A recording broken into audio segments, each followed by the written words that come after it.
I went into the hospital for emergency surgery. I didn't know I was going to have it. That's why it's called that.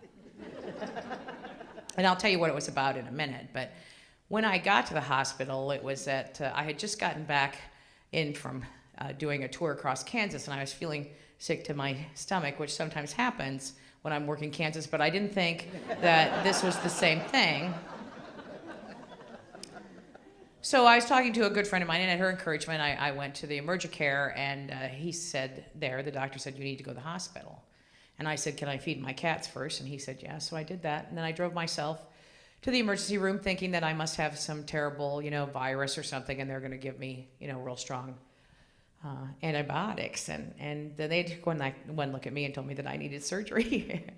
So I thought, well, can I call some people and let them know I'm here, because they all think I'm in Kansas. So I called my family, and I'm at the hospital about to have emergency surgery. And they said, but you were just in Kansas. And I said, I know. That's what I was thinking. So anyway, if you remember, this was on March 1st, at that terrible, terrible blizzard where they closed all the interstates and all the roads, and nobody could get to me. So I'm alone in the hospital, and I'm on the gurney, and they're pushing me around and doing different tests on me and stuff. And they told me I had to go to surgery, and I they put that balloon thing on my head to cover up my hair, and I had on a really interesting patterned smock, and then I had a different interesting patterned blanket over the top of that. And they left me in the room alone, and I'm just kind of looking at myself. But I started to get really nervous because, I'm not really sure what's wrong with me at that point, and anything. So the doctor came in and talked to me, and he told me what was going on, and he said, it's a very good thing that you came in. He said, because you're about 12 hours away from being dead. So that really shored me up. I felt much better after his visit. So I thought to myself, Julie, you're always telling people to turn your thinking around. Turn it around. You can turn it around if you think positively. And when I really get stuck, I try to think of some kind of a metaphor to get me through it.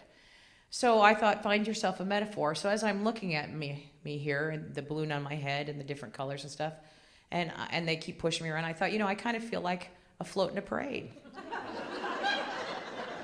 So that's going to be my metaphor. I'm going to be a float in the parade. So when the nurse came to take me to the emergency room, I told her, I said, look, I'm pretending to be a float in a parade. And she looked at me like perhaps the fever had taken over. And I said, could you push me once around the ward before you take me to the OR?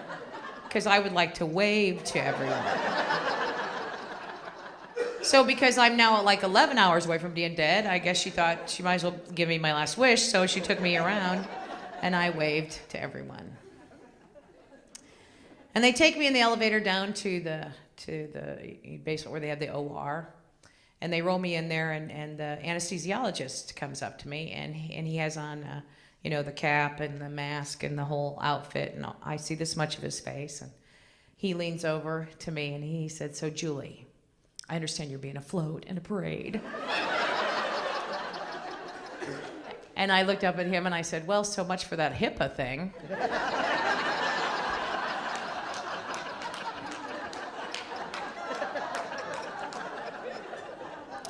And he looked down at me and he said, none of this surprises me at all about you, really.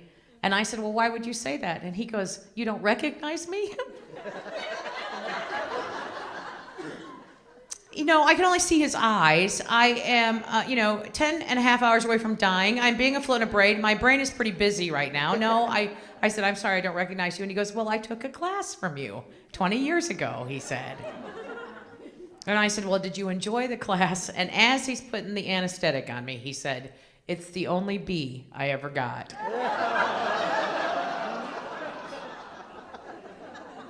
The entire operating room erupted into laughter. Surgeon's standing there, everybody's standing around as he does that. And then the last thing I remember going under is, who forgot the scalpels? Somebody run to the kitchen. That's what I heard.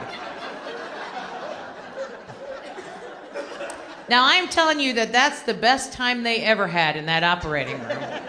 All because I started out as a float in a parade. In other words, what I'm saying to you is when you set up an environment to be a good humor environment, it just spreads like that. Everybody thinks they're funny. So anyway, I came out of surgery and and they, were checking me and asked me how I was. I was good, and they said everything went really well.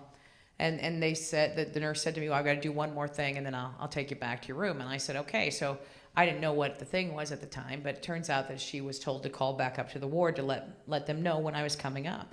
So when the elevator doors opened, here were rows of people on each side of the elevators.